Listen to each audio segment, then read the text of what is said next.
하나님의 말씀 에스겔 34장입니다. 에스겔 34장 2절에서 3절까지 말씀인데요. 한 절을 나누어서 두 번째 절도 나누어서 이렇게 읽겠습니다. 인자야, 너는 이스라엘 목자들에게 예언하라. 그들 곧 목자들에게 예언하여 이르기를, 주 여호와께서 이같이 말씀하시되, 자기만 먹는 이스라엘 목자들은 화 있을진저 목자들이 양 떼를 먹이는 것이 마땅하지 아니하냐. 너희가 살찐 양을 잡아 그 기름을 먹으며 그 털을 입되 양 떼는 먹이지 아니하는도다. 아멘. 포로 시대의 예언자 예레미야에 이어서 에스겔 강해를 진행하고 있습니다. 지난주 우리가 추석 연휴가 길었는데 지난 수요일 날 그 파수꾼에 대한 이야기를 했습니다. 파수꾼. 그 파수꾼은 나팔을 부는 사람이고 적군이 몰려올 때 경고를 알리는 사람이에요. 그래서 파수꾼이 깨어 있어서 위험이 오고 위급한 상황이 되면 그 소식을 백성들에게 알려주고 하는 역할입니다. 그런데 오늘 본문에 목자가 등장합니다. 목자도 파수꾼처럼 앞서 양무리의 그 길을 인도하는 자로서 위험에서는 보호해주고 인도하는 역할을 감당하는 자가 바로 목자죠. 그러니까 파수꾼이 파수꾼 역할을 잘 못하면 백성들이 위험에 그대로 무방비 상태로 노출되는 것처럼 목자가 양무리의 양식을 찾지 않고 위험에서 보호하지 않으면 양은 건강을 잃고 위험하게 됩니다. 파수꾼이나 목자나 그 사명을 잘 감당해야 되는 것이죠. 우리 새생명교회 성도님들이 각 가정에서 파수꾼이고 때로는 아비들은 영적인 또한 목자들입니다. 우리 가정을 어떻게 하나님의 말씀으로 하나님을 예배하는 자들로 하나님의 영광을 위해 살게 할까 고민하고 그 길을 찾는 자들이죠.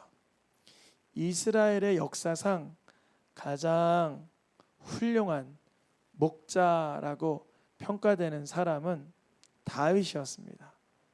다윗은 이스라엘 역사에서 가장 훌륭한 목자다 이런 칭찬을 받아요. 사울이 왕으로 있을 그 순간에도 다윗이 이스라엘 백성들을 거느리고 그들을 보호하고 지키고 하나님의 백성 이스라엘의 목자가 되었다 이렇게 기록되어 있어요.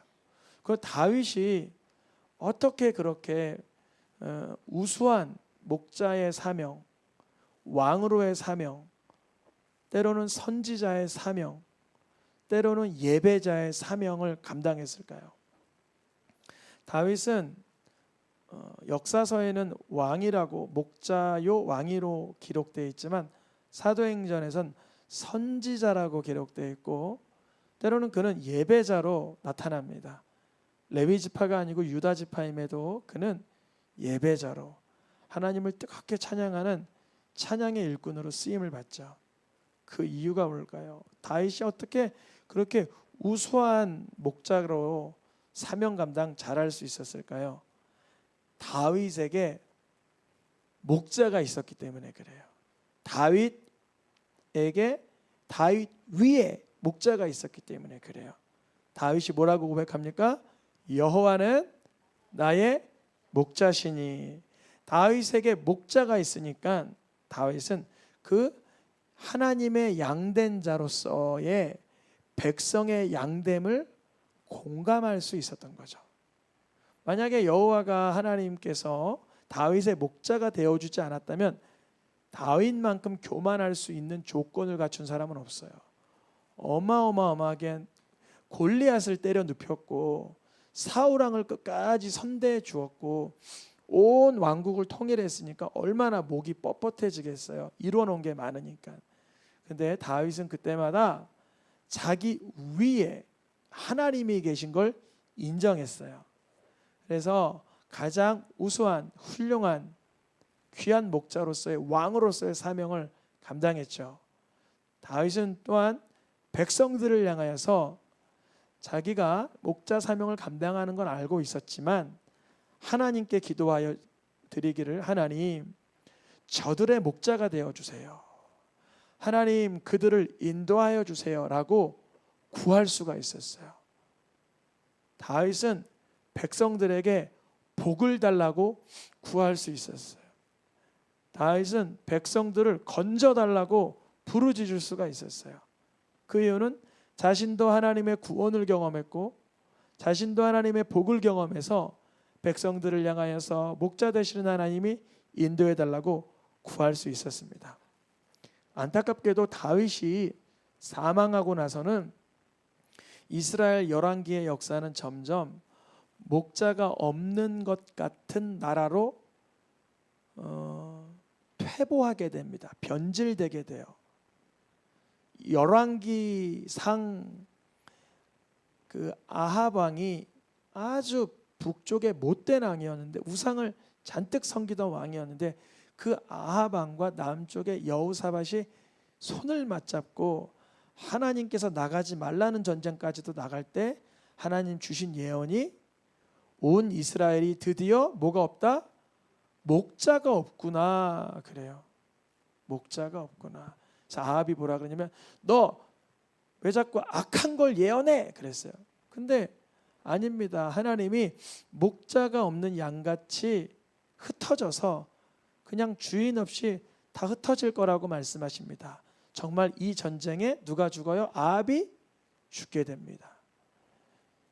백성을 돌보지 않고 자기의 탐욕과 탐심과 자기의 일심만을 추구하던 아합은 백성들에게 더 이상 우수한 목자, 참 목자가 되지 못했습니다.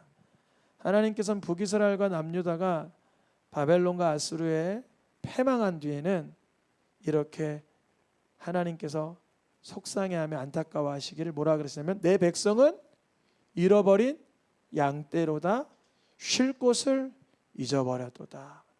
그 목자들이라고 하는 왕이나 제사장이나 선지자들을 향하여 리더 그룹을 목자들이라고 하는데 그들이 백성들을 곁길로 가게 했으며 산으로 가게 했으며 언덕으로 돌아다니며 쉴 곳을 경험시켜 주지 못했다는 것입니다.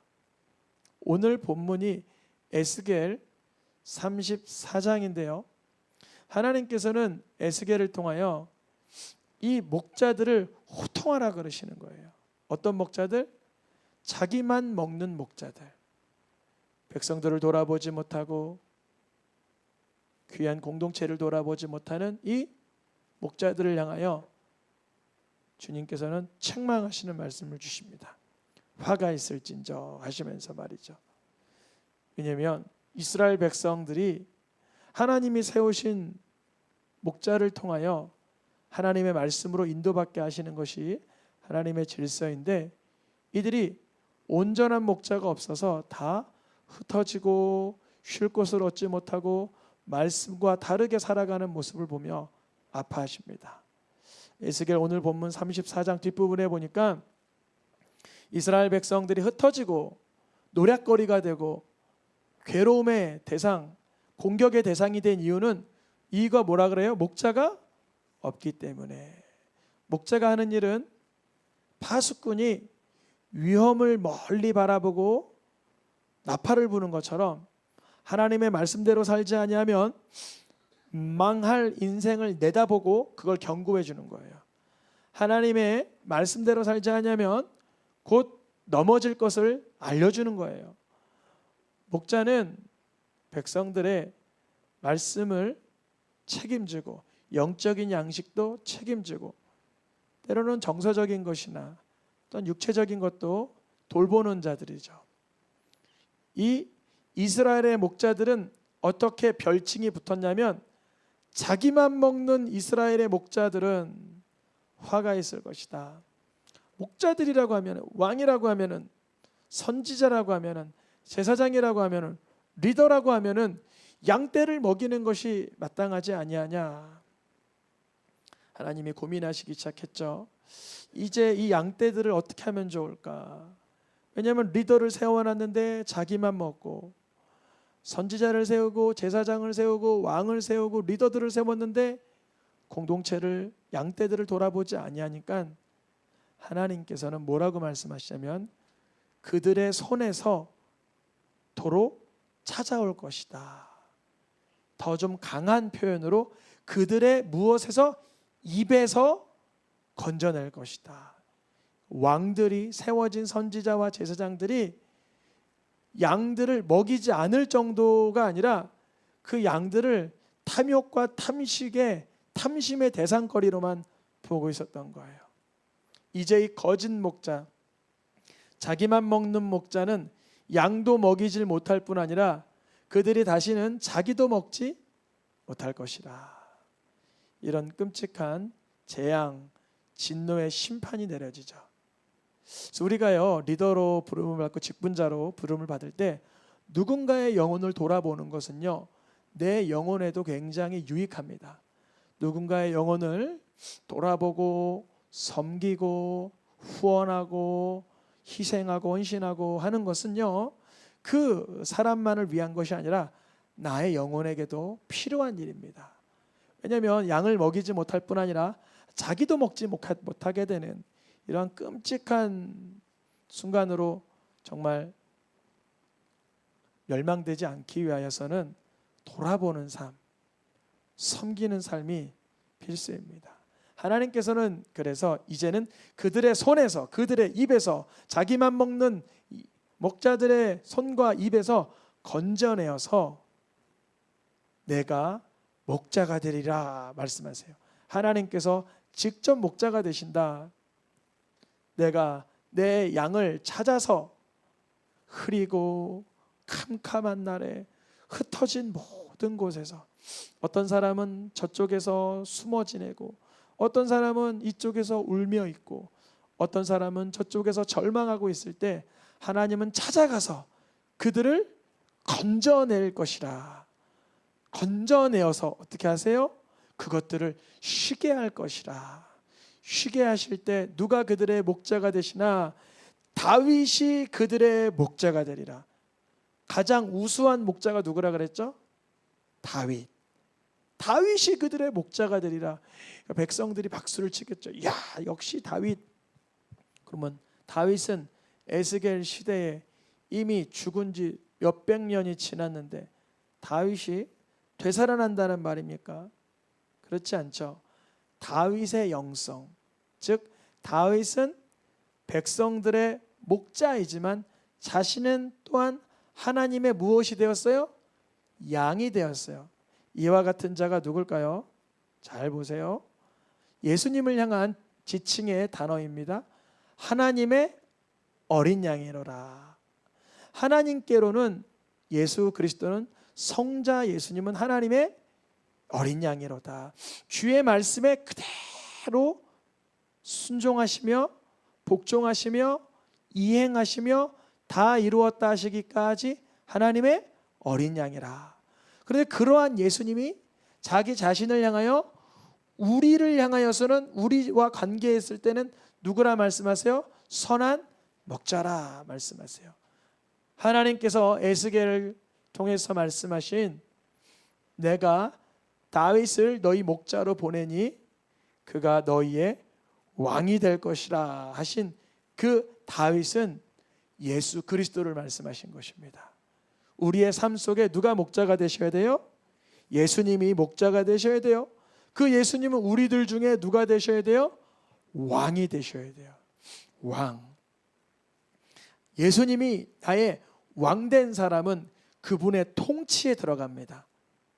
때로는 나의 감정과 생각과 계획과 무관하거나 대치가 되어도 예수 그리스도의 왕되심을 인정하는 자는 거기에 굴복합니다.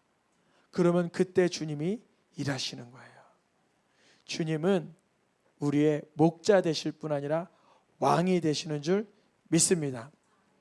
예수님께서 우리의 목자가 되시는데요, 요한계시록에서도 예수님을 두 가지로 똑같이 표현하죠. 어린 양이 하나님의 누구죠? 어린 양이 누구죠? 예수 그리스도가 우리들의 목자가 되사.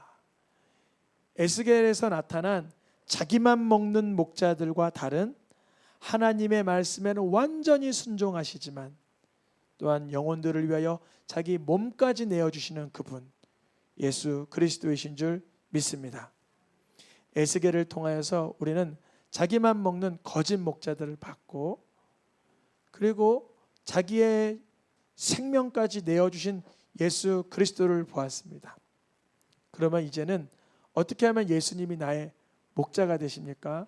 그렇죠? 순종하며 따르고 인도함을 받아야 되는 것이죠.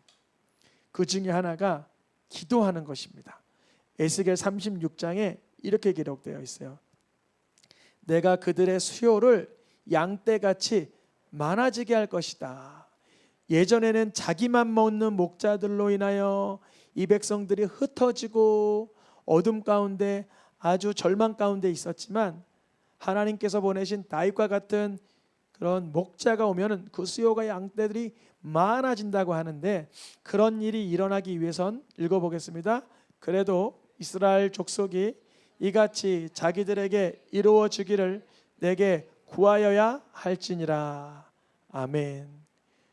하나님, 내 삶 속에 하나님의 부흥이 임하길 원합니다. 하나님의 복이 임하길 원합니다. 하나님의 응답이 있기를 원합니다. 하나님의 역사가 나타나길 원합니다. 우리 교회에 하나님의 말씀이 임하길 원합니다. 성령의 충만함이 임하길 원합니다. 주의 나라의 확장이 나타나길 원합니다. 이러한 것들은 구하여야 한다는 것이죠. 예수님의 주되심의 역사, 예수님의 선한 목자 되심의 역사는 우리가 가만히 머릿속으로만 기억하는 것뿐 아니라 기도하고 구할 때 주님이 역사하여 주시는 줄 믿습니다. 마지막 말씀입니다. 읽고 마치겠습니다. 양과 같이 길을 잃었더니 너희 영혼의 목자와 감독 되신 이에게 돌아왔느니라. 아멘. 우리도 때로는 자기만 먹는 목자들, 리더십들, 때로는 어떠한 누군가로 인해서 길을 잃어버리고 쓸쓸하게 죄 가운데 거할 때도 있었습니다. 그러나 내 영혼의 목자 예수 그리스도에게 돌아온 우리들에게는 하나님의 귀한 말씀의 양식, 영혼의 양식, 그리고 삶 가운데 능력이 나타나게 하실 줄 믿습니다. 이 시간 찬양하며 함께 기도하겠습니다.